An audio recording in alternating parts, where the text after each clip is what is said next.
Episode 236 of the Outdoor Biz Podcast with Emmy-winning television producer and host Lisa Ballard. Brought to you this month by Mountain Hardwear. Mountain Hardwear has been making high-performance gear and apparel for years. If you're a mountaineering enthusiast, outdoor athlete, or simply inspired by the outdoor lifestyle, check out their new arrivals today. Go to theoutdoorbizpodcast.com/mountainhardwarenew and get something nice for yourself.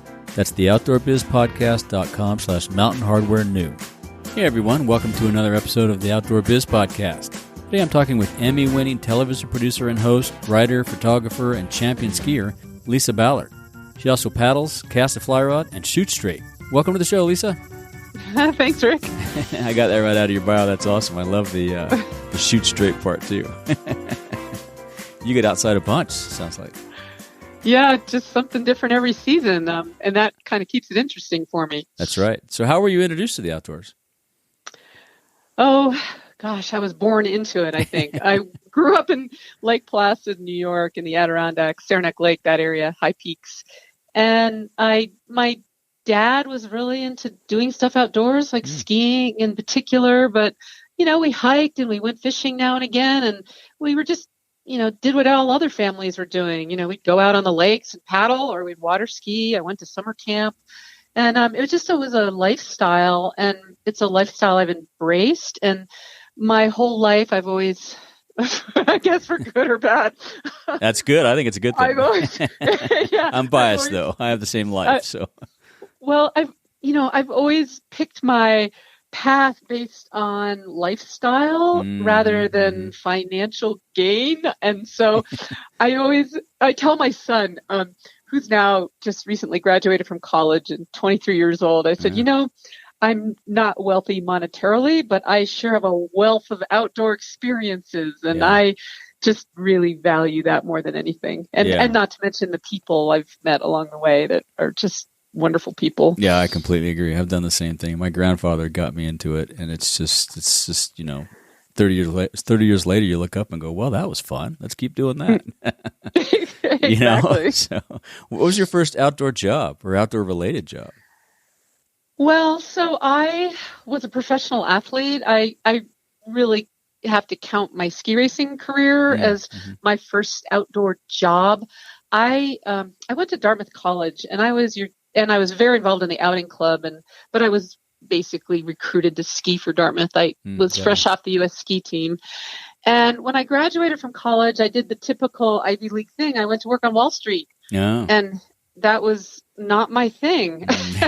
So a friend of mine who was racing on what was then the Women's Professional Ski Racing Tour, Women's Pro Tour, was at Okemo Mountain in Vermont. And she invited me to come hang out for the weekend with her. And I entered the race after not skiing a day that winter and qualified and made $250 and had a blast and resigned about 2 weeks later from my bank job. And I've never looked back. So that was my first job. Really, I was a professional ski racer. And this is back in the at a time when on the U.S. ski team, you were not considered professional. The Olympic movement was still amateur. Oh, right. And so racing on the Women's Pro Tour, though, I was allowed to get sponsorships and accept prize money, and that became my day job. Cool. Yeah, that sounds great. And you just never look back at Wall Street. I can guess how that might not be fun. Did you actually work on Wall Street in New York, or was it I worked at One Wall Street. Wow. That was, Oh, yeah. Yep. Tough, yeah. Yeah, sometimes it's not all about money. We got to pursue our passions. No, I of course, my family thought I'd thrown away my ambition in life, but I just refocused it. Yeah, exactly. Look how well you did. That's awesome. How'd you become a content creator then? Well, so I was your typical professional athlete, retired, get behind a mic. So ESPN had picked up a 2-year contract for covering both men's and women's pro ski racing, just at the point where I ski raced on the Pro Tour for 6 years. And I was kind of looking for the next step, and that just sort of fell into my lap for a number of reasons. And then this is in the we're talking about in the early 90s now. And I ended up at the same time, the Travel Channel, which was in its early days, ended up, there's a show going into production called Ski New England, and they needed a host.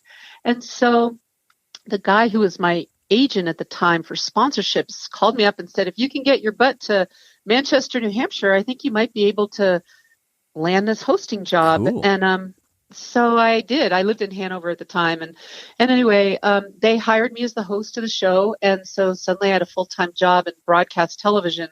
I was working for ESPN on the weekends covering ski racing, and I was traveling to ski areas in New England to work for the Travel Channel midweek. And so I literally that sounds was like, pretty good. ready, set, go. Yeah, right. Yeah. That's awesome.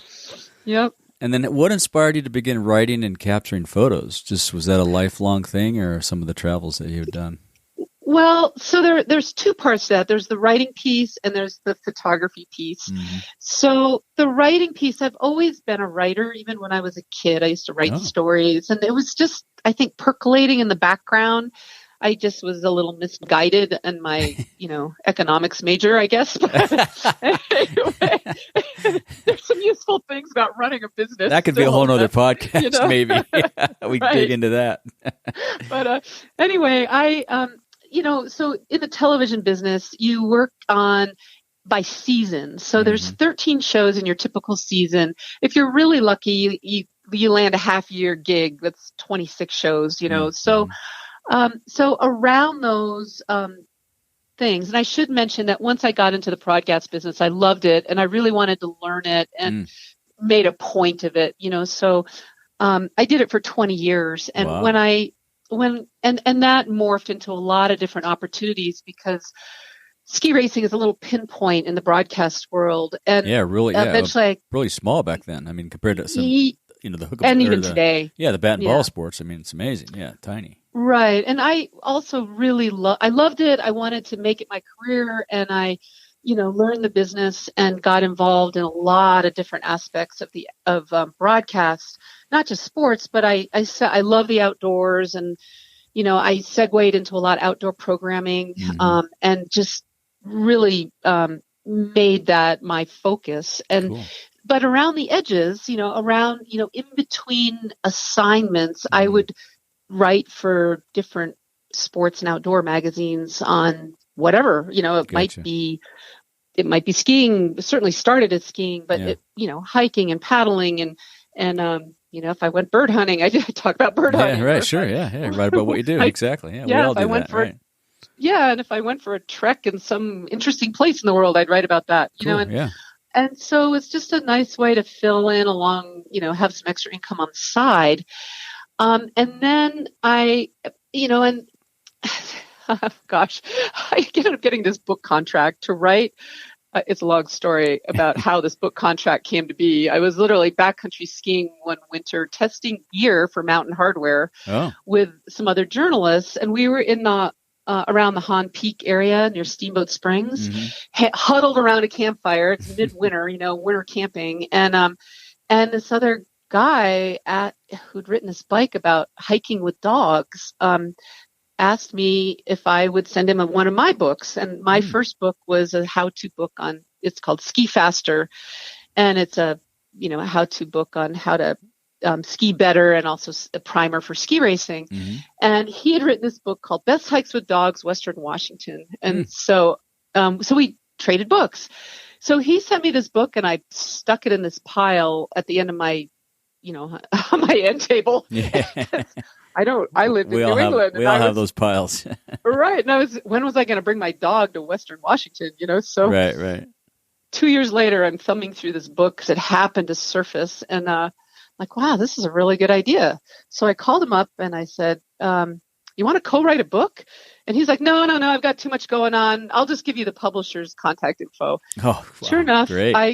it was serendipity. So I had a book contract to write Best Hikes with Dogs, New Hampshire and Vermont. Perfect. Okay, so I get the book contract, and it says I not only provide the words, but I also need to provide the photography. Okay. And I called up I'm like everybody else, and this is before cell phone images and digital, and it was all slide film and stuff.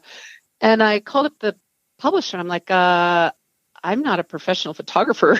And her answer was, well, I'm not going to hire somebody to go on 60 hikes with you. Right. You better get a camera quick.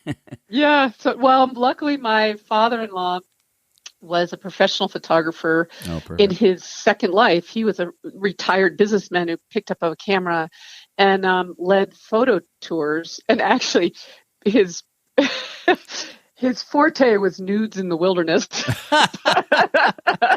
All right. Anyway, he had a lot of cameras and a lot of knowledge. So at least he knew how to use a camera, right? Exactly. Wow. So he lent me my first camera and was a great mentor. He, it would turn into the best part of doing that book was the chunk of slides would come back from the processor, and I'd be like this kid in a candy store, like, gosh, what about this one? What about this one? And it was really fun for me. And I think that's just a comment also on my television background, because that's also a visual medium. Mm-hmm. And I really love visual arts and photography, and whether it's a moving image or a still image, there's a lot of technique that, are shared in common when it comes to composition and lighting. And, so I did have some crossover skills, from being a producer, television producer. I did a lot of field production work as well as hosting.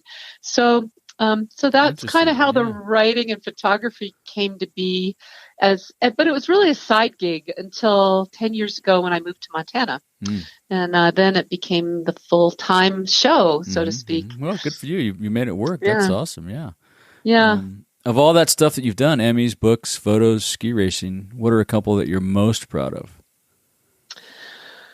Oh, gosh, that's a loaded question. It's certainly that's a lot of. Emmys. You have a lot of things to choose from. You've done a lot of great work. I was looking through your website and the books. Yeah, it's a lot of good stuff.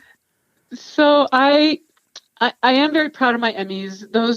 Those were kind of like my, at the risk of, I don't know, this is always tough to talk about yourself, but they were like my Olympic gold medals. I never had the opportunity to compete in an Olympics. I broke my leg when I was on the U.S. ski team, literally a month before the Lake Placid Olympics in 1980. Wow. I was only 18 years old, but I'm from there. It was my hometown. Oh, man. My dad was going to be the starter for all the women's events.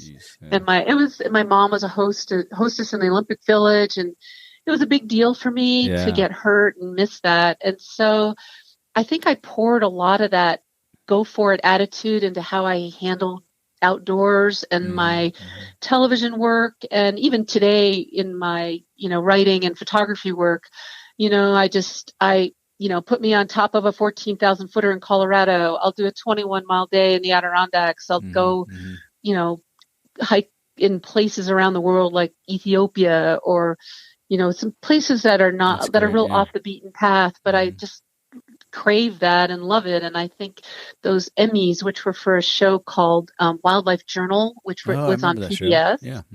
Yeah, it was on PBS, and it was, I just loved that show because it really tested me. It really put me into a lot of different situations that were new to me and challenged me, and where it was just, it was really exciting. I craved every assignment, and it was. So I looked at those as kind of my equivalent of my Olympic gold medals that I never got to chase. Makes sense. Yeah, and it's kind of delivered by your peers too, right? It's something that your peers look at. Right, and it's a two-step process. Yeah, you have to first meet the bar. There's a quality bar, and then once you go beyond that bar, you're judged by your peers again. So, so in that way, it's even that much more meaningful, to be honest. So that was certainly a biggie, and it's I feel really privileged. I've gotten so many different honors and awards, and but those three Emmys, they sit prominently in my house. Cool. Yeah, rightfully so. And I think that's cool that you're able to transition, because a lot of us, I was in sports when I was young and got injured too, and a lot of us seem to morph those passions into the outdoors because it's competitive. There's a physical aspect of it, and when you can do that and replace some of the accolades, that's all the better, because sports, at the end of the day, it's all about the accolades. I don't care what they say. They love football, they love baseball, but they like the cheering fans and the the money too. So Yeah, but although I've got to say I'm not motivated that way.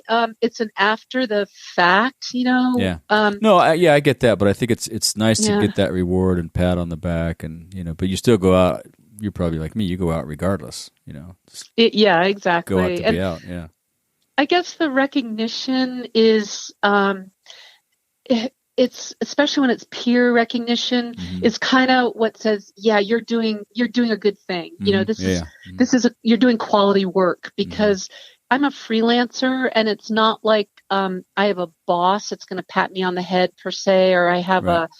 a office that I'm sharing with other people. Right. Well, besides my husband, really, who's out there Right. with me. Right. And we just, I work from home.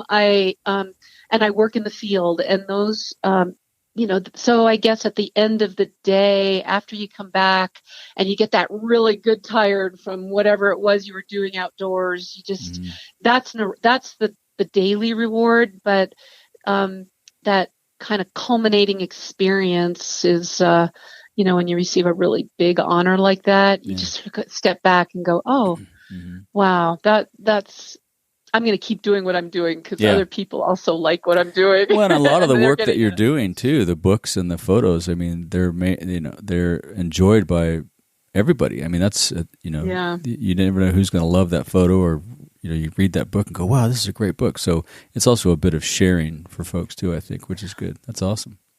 Well, I started this kind of with COVID, back in March when everything shut down. Yeah. There were so many people that I know all over the country, all over the world for that matter, but they were stuck indoors. There's stay-at-home, ordinances. People hadn't quite figured out that you could get outdoors and get fresh air and social distance. So I started a project on Facebook, because I went back. I was going through all these old photo files. Our stock photo library is half a million plus photos. And some of the early ones, like any photographer getting started, I didn't catalog correctly so that I can find them today, or I can relate to that. No standardization, which now we have a system. So I kind of used the time to go back through and look at a lot of these old photos, old digital photos, and I started posting a photo a day on Facebook. And now I'm 6 months into it, and just to put photos up that, and oh gosh, you wouldn't believe the outpouring from all kinds of people, not just people that work in the outdoor business, but also just friends and old guides that I went out with, and just people from all over the place saying, oh, this is an inspiration. We're so glad you're doing this. And I keep wanting to stop but I can't, because everybody keeps saying, no, we just find those photos so relaxing, and it gets us outdoors when we can't go outdoors. And that's and awesome. Now with the wildfires, it's like, the people are like, oh, this is great. It gets me outdoors when I can't get outdoors, through your photos. So that's very cool. It's been really, so that's in itself a really nice reward. We'll link to that page on the show notes. That's great. Yeah. We're going to take a little break and give some love to our episode sponsor, Fiverr. When I'm looking for graphic design or SEO help or a social media scheduler, I go to Fiverr. They have a variety of options and services available and never disappoint.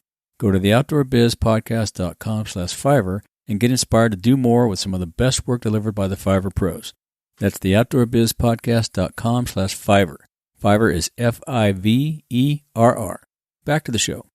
So we talked a little bit about the Outdoor Writers Association of America and mentors. Who are some of the mentors that have helped you along the way, and a couple of things you love about the association? They do great work. I'm a member. I love it. It's awesome. Yeah. So that is a list that would fill up the entire podcast. So I joined OWAA, 15 years ago. And I was very excited to be part of the organization. This was still when I was really involved in the broadcast side and hosting Wildlife Journal. And I just thought it was a good fit, from a networking point of view. And that has certainly proved true.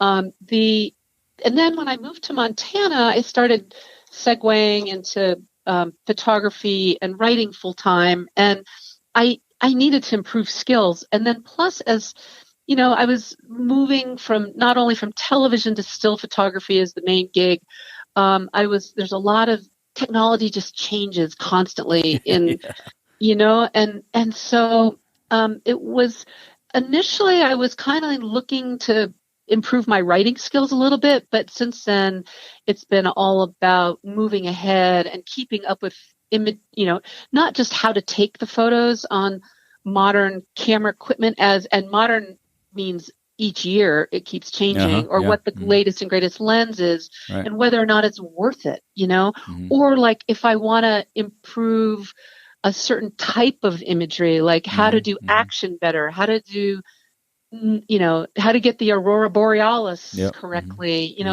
how to capture all different types of imagery, or just the back end of it too, like you're saying, try to find a thing. How do I catalog it properly and tag it and for social and all those things? The business side of it as well. It's one thing you can be the best photographer or writer in the world, and but if nobody knows your work, if they can't find you, why does somebody who's a real intermediate photographer get their stuff published when you don't? Well, it's because they've figured out the back end, as you call it. So, so OWA has been invaluable that way. And it's an organization, if you're into the outdoors, both not just the hook and bullet side, which I'm involved in for sure. I love to hunt and I love to fish. Time just goes away when I'm standing in a river, but me too. But I also for paddling and hiking and climbing and mountain biking and anything else that's outdoor, birding, it's gotten huge. And I've made contacts with different magazines that I would never have thought of. I write for Birds and Blooms pretty regularly now, and that was not on my radar, except through OWAA. I write for a number of different state conservation magazines. Like I live in Montana, ironically, but I write for Wyoming Wildlife, Colorado Outdoors. I sell photography to New Hampshire Wildlife Journal. So those contacts, many of them were made through OWAA. And so it's not just the craft improvement piece of it, it's the networking. And over the years, some of the biggest names in the outdoors from a media point of view have belonged to that organization. So so I've got full disclosure, I'm a past president, so I very much embrace OWA, and it's been a real central part of my professional life for a number of years. They do a lot of great work. So I think I'm coming up on just one. I just discovered them last year, I think, or maybe 2 years ago now. But the key for me has been the conferences. I just really love the conferences, and I've made some lifelong friends, to be really honest. So. I'm a big OWAA. I'm a lifer now. I think I am too. And if you guys want to check it out, we'll link to that in the show notes too. It's a great organization, and they have a membership level that you can join. Ches was telling me about that the other day. I'm forgetting the name of it, but we'll link to that. You can join without being a full associate member. That's it. Associate member. Yeah, to just try it, see what you think. Exactly. Yeah. How about some other nonprofit work? Do you work with any other nonprofit groups? You must do photography for people and writing for people. I do a lot of different volunteer work. I'm going to circle back to my skiing piece of my life again. I'm really involved with a couple of ski foundations here in Montana. I'm also involved with the U.S. Ski Hall of Fame on their selection committee. I've served on different ski museum boards. Those are my skiing is still a big passion of mine, and so I tend to follow that trail, so to speak. That makes sense. Through a lot of the nonprofit work that I do, and I'm also on the board. This is going to come out of left field. I'm also on the board of one of the few. There's only 3 remaining health cooperatives in the country, and I'm on the board of what's called Mountain Health Co-op, and it's a nonprofit that gets it allows people to get insurance in Montana, Idaho, and soon to be in Wyoming. That's less expensive and a lot more consumer That's great. centric. That's Yeah. good. Health insurance is tough these days, especially Yeah. for independents like us. Well, that's how it happened. I'm an independent, and I just really care about health and people's health, and wanted to, be able to give back in a way that was a little more health centric, I guess, health specific. And I was just kind of watching what was going on with health insurance companies that are for profit, and it was just kind of spinning out of control. The cost of our insurance premiums. So so that's one that I'm very active in as well. Cool. That's great. Well, we'll link to that one in the show notes too. Maybe they can expand to the Eastern Sierra. That'd be fun. Yeah, there we go. Do you have a favorite outdoor place where you just, it's your spot, you just love to go? It's one of those go-to places. Maybe you go just to hang out and do none of these things, just hang out, or maybe it's a place where you love to go camp and take photos and fish. Well, so you can put me pretty much on top of any big mountain with a nice view, and I'm really happy. It airs out my brain. My heart just grows bigger, and I just love being there on top. Just give me a mountaintop. Cool. Beyond that, we have a little cabin in the Adirondacks, and I mentioned, in the Adirondacks. So I love being there in the summer. I write there. I can walk out my door and bike around the lake or paddle or get on my SUP, or there's a mountain at the end of the lake I can hike up, and I can pretty much just do it all right there. So that's kind of my happy place. My husband bought me a sign for Christmas a couple of years ago. Said the lake is my happy place. Nice. Perfect. Those are my two, I think. Yeah, good. I like those. That's good spots to be. Yeah. Do you have any suggestions and or advice for folks wanting to get into the outdoor biz or into writing or photography? So a lot of people do it through a university degree, which is fine. And if you have that opportunity, great. I did not.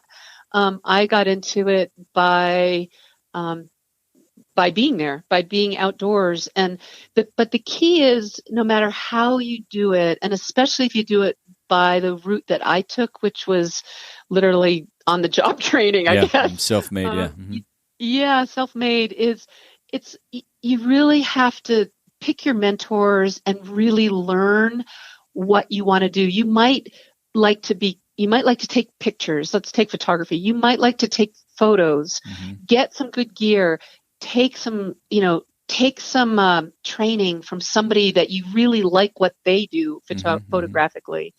Same with writing. With writing, you might think you write well, but read a lot of other people's writing and really try to get your work critiqued. There's nothing better than a writing critique or a photo critique in a workshop, because you learn so much, and you can't do it in isolation. I work as a freelancer, and I spend many hours in the outdoors and also in my office by myself, but that time with colleagues and other people, whether it's in a workshop that I'm leading or a workshop I'm giving or at an OWAA conference or another conference,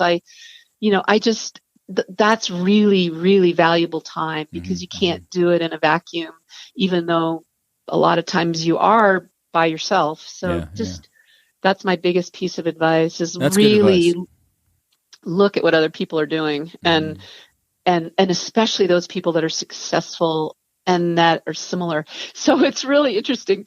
As a writer or as a photographer, you still have to learn the basics. You still have to know how to write with good grammar, and then you can take your poetic license. That's right. Yep. Well, and I think you have to get some work out there and get it, whether it's published or recognized or something. That's the basics, that how to do the basics before you can take poetic license. Because sometimes people will look at the stuff that you're doing and it's super creative, but that just doesn't look right. But if you have this other work to build on, then it makes more sense, I think. Yeah, and it's unlikely that you're going to get published in National Geographic your first time out, or Outdoor Life or whatever the biggies are. You want to try to get stuff locally or regionally. They're not going to pay well. Don't give up your day job yet. But but as it grows, you'll find your path. And it's just like anything, you kind of have to build your portfolio, but definitely I think I've learned the most by really trying to understand what successful people are doing and understanding the craft, from that basic level. So yeah, that's good advice. Yeah. So we were talking earlier about the outdoor show. We've all been to shows. If you had a banner that you could hang at the entrance of one of the outdoor shows, what would it say?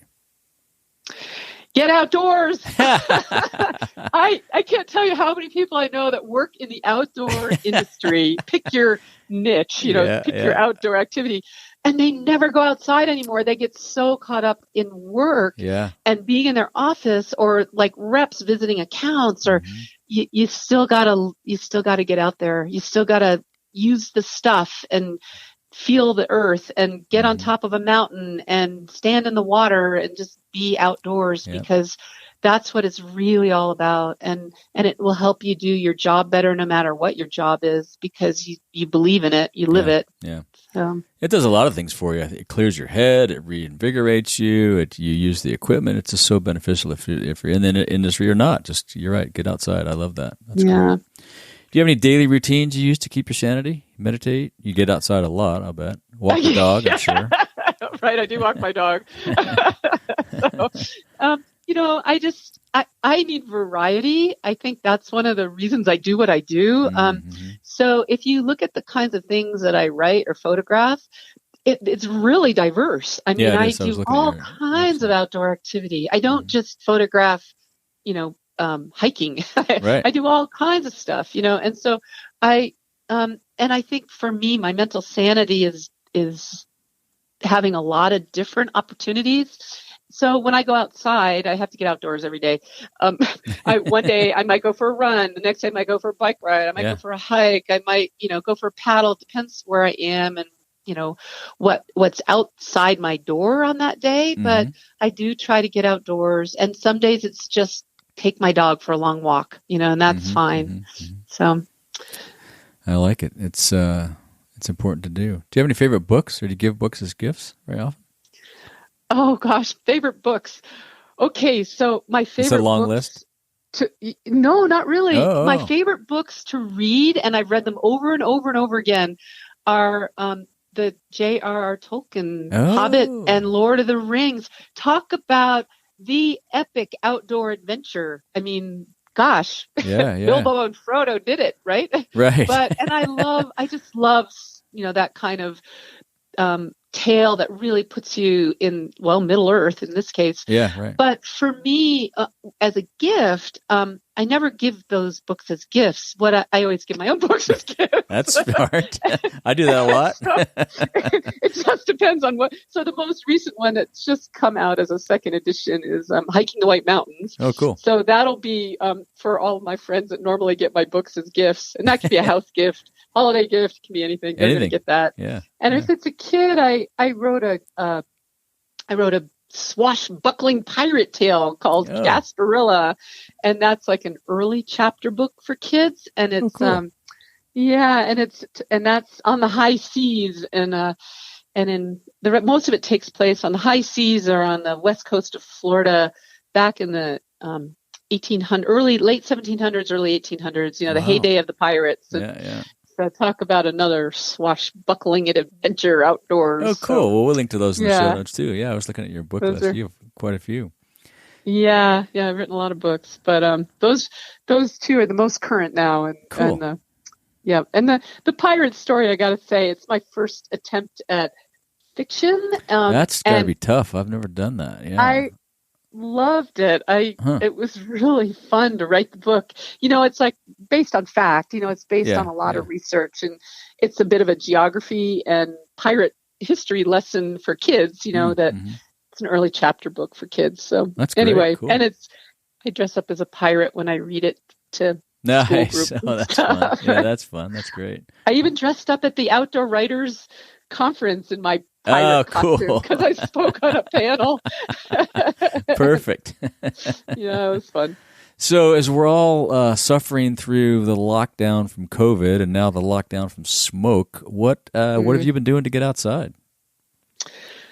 Oh gosh, I I have to admit that I just do my same thing all the time as I have been doing because it's got built-in social distancing and it's healthy and it's mental sanity. The smoke now is a little bit more of a problem because it's almost a damned if you do, damned if you don't. Because if I stay inside, I get a little nutty. But if I get outside and I'm breathing in the smoke, it just makes you cough. And it's terrible. It's not good for your lungs. So so I keep diving back into my photos and looking at beautiful outdoor places and thinking, okay, where am I going to go when this is all over? Right.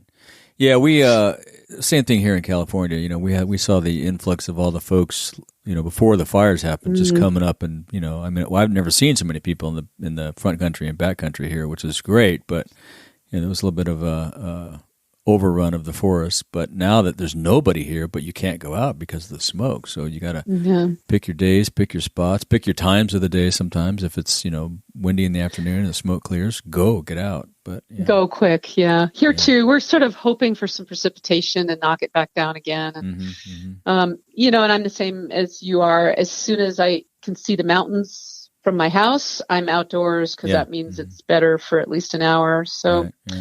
And I think that's the best you can do. It's, the most important thing is to stay healthy and so we can keep enjoying what we love to do. That's right. So. It'll all come back. Yeah. Do you have a favorite piece of outdoor gear that's under $100? I do. All right. Okay. So now we got to get into some little confessions, true confessions. So my true confession for the day is I'm scared of the dark. Okay. And so the thing that, so my under $100 piece of gear is this Petzl headlamp that I've had for a long time, and it goes everywhere with me because, as you know, you never know when you might walk out of the woods. Yep. And a lot of times you have to walk in before dawn, and especially as we get into the fall now and the days get shorter. And so I don't go anywhere without my headlamp. Yep, that's a good one. A lot of people have mentioned that. It's oh, really? Are they scared of the dark? Well, it's just such a handy piece of gear. If you're scared of the dark, or if you're, you stick it on your head and your hands are still free, you can do things. You can, manipulate your camera, fire up the stove, do all kinds of things. So yeah, that's a good one. I like it. I don't know if anybody has confessed that they're scared of the dark. Maybe they are. I'll have to ask that question in the future, maybe. As we wrap up, is there anything else you'd like to say or ask of our listeners? Well, I guess just to say thanks for having me on the show. And thank you. For listeners, I just really hope that you're able to enjoy the outdoors. And, I assume because you're listening to this that you are a person who values the outdoors. So do what you can to keep it green and keep it available to all of us. That's really the most important thing right now. Perfect. I love it. And where can people find you if they want to follow up? Does your website have I'm sure it has all your links, right? It does. Yeah. My website is Lisa Ballard Outdoors. And then you can find me. I'm very active on Facebook. My Facebook handle, though, is lisa.a.densmore, which is my old name. Oh, okay. So I've since married her. My husband is Jack Ballard, who's another outdoor writer and photographer. Gotcha. And I'm also on Instagram and LinkedIn, but really I'm the most active on Facebook for social media. Cool. All right. Well, we'll link to all that stuff in the show notes. Well, it's been great catching up. I look forward to talking to you again and seeing you at one of our conferences. Rick. Yeah, I hope too. Sounds great. All right. Take it easy. You too. Thanks again. Yep, thanks. If you want more of the Outdoor Biz Podcast, you can subscribe on Apple Podcasts, Google Podcasts, Stitcher, Spotify, or wherever you get your podcasts. Be sure to go to theoutdoorbizpodcast.com where you find all the episodes, show notes, and much, much more. Until next time, be sure to make time to get outside.